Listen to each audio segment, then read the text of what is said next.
Capricorn, hi! Welcome to Mystic Queen PH. At ito ang inyong energy update for October 16 to 31, 2024. If you're interested in private readings, meron tayong link sa description. At sa pin comment, check nyo na lang ang information kung paano mag-book for a private reading. Okay, let's see Capricorn, what's coming to you. Energy update, October 16 to 31. Wow! Success! Oh, gustong-gusto ng mga Capricorn yan. Success that's true belongs to you. So, kung ano yung dinideserve mo na success para sa'yo, makukuha mo yan. Something that you will honor. Something na talagang masasabi mo, maipagmamalaki mo kasi pinaghirapan mo, ineffortan mo, trinabaho mo. Yes. Okay, what else? Glamour. Oh, you will also focus on taking care of yourself, your physical appearance. Maaring may i-improve ka sa sarili mo. You will, start doing yung mga skincare, using products that will enhance your physical appearance. Mas mag-aayos ka ngayon. You will also do some positive affirmations. Harap ka sa salamin, sasabihin mo, kausapin mo yung sarili mo. You are great, you are wonderful, you are wealthy, yung mga ganon, no?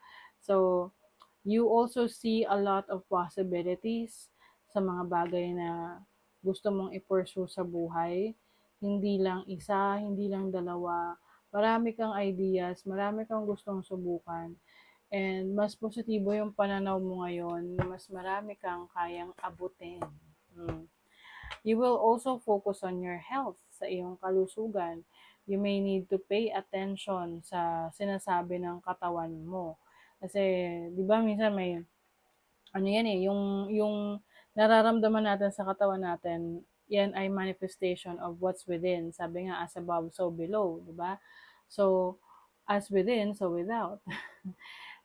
So, yung iba sa inyo, kung meron na kayong nararamdaman sa katawan nyo, you need to have it checked, no? Na talagang, ano nyo na, ipa-check nyo. Kung hindi man, yung iba, mas magiging, maalaga sa sarili, mas magiging aware kayo sa situation nyo, lalo na kung kayo ay medyo nagkakaedad na, so, mas, ano na nga kayo ngayon, active, no? Para, mas careful rin kayo sa inyong kinakain, ganyan. At yung health naman, di lang yan physical health, emotional, mental health, spiritual health, in all aspects. Your overall energy, the Eight of Swords, nako, meron sa inyong pumipigil na magsalita or mag-express ng gusto nyong sabihin. Siguro parang it's either nahihiya kayo or ayaw nyong makapagsalita ng bagay na pagsisisihan nyo lang. I don't know, that's what I'm feeling for you. Yung iba naman, you feel limited at this point. You feel na parang hindi ka makakilos. Pero sa totoo lang, it's all in your mind. 'Di ba? Sabi nga, what your mind can conceive, your body can achieve. So kung iniisip mo na limitado ka, magiging limitado rin yung kaya mong gawin ng katawan mo. Pero kung iisipin mo na marami kang kayang gawin, marami kang ma-achieve. 'Di ba? Your challenge is the Judgment card. So, I think ang challenge sa'yo is yung pagbabago. Yung pagbabago ng mindset mo. Pagbabago ng pananaw mo sa buhay. Meron kang kailangan baguhin. Anything that is unhealthy about you. Anything na sa tingin mo ay, yung iba sa inyo aware kayo eh. No?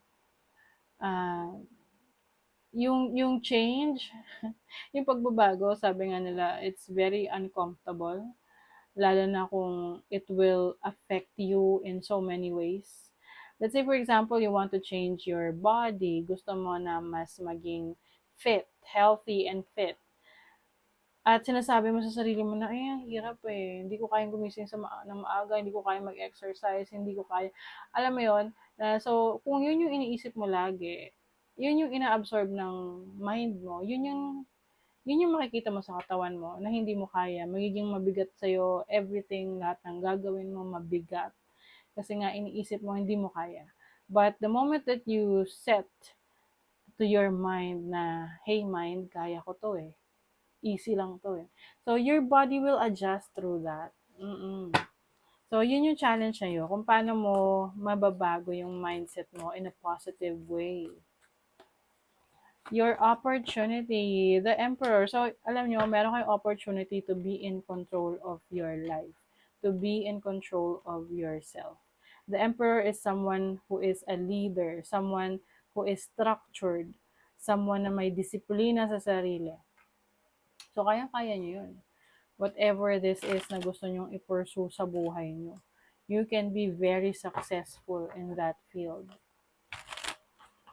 Okay, your blessing is the 9 of Wands. Ang blessing nyo, yung strength nyo, yung lakas ninyo. Kasi itinan nyo, you're the only person standing here. Yung iba nag-give up na. Okay? So, yung strength ninyo, yung willpower ninyo, that is your blessing. Kasi yan yung magdadala sa inyo to different places. Okay?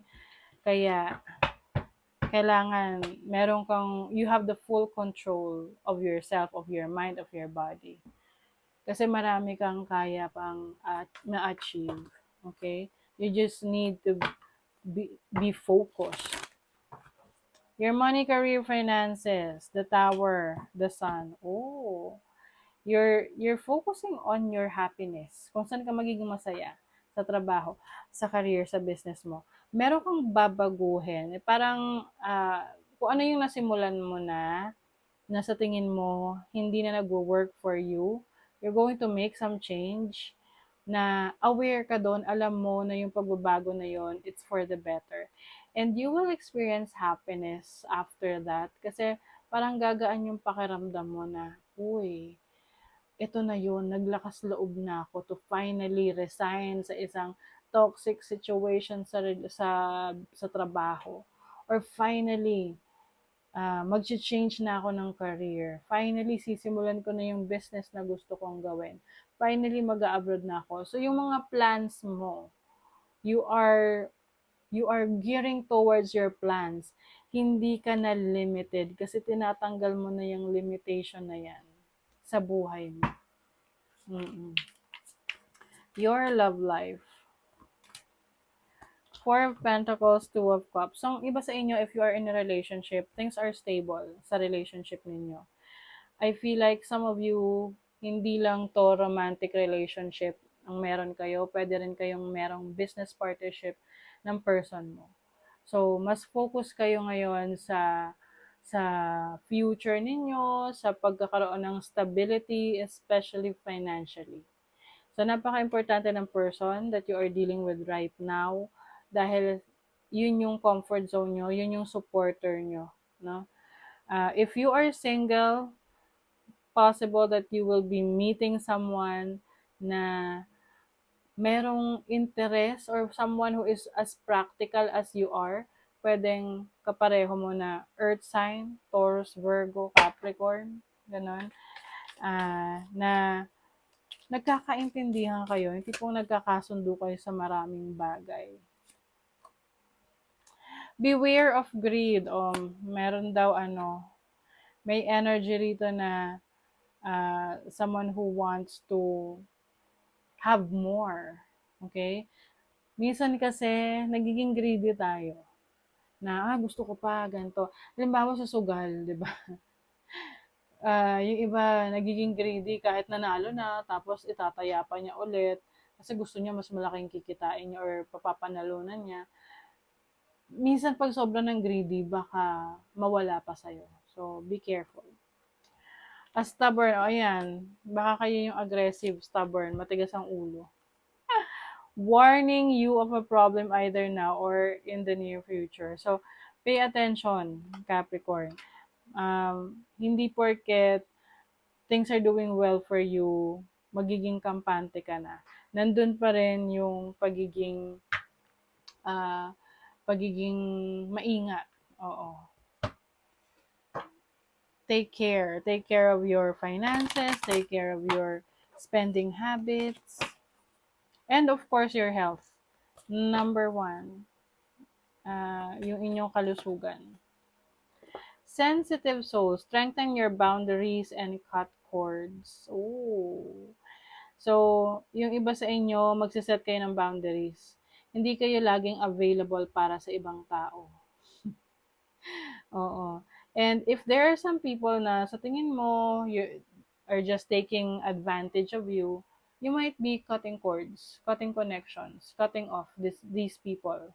Okay? So that is your reading, Capricorn. Thank you so much. Bye.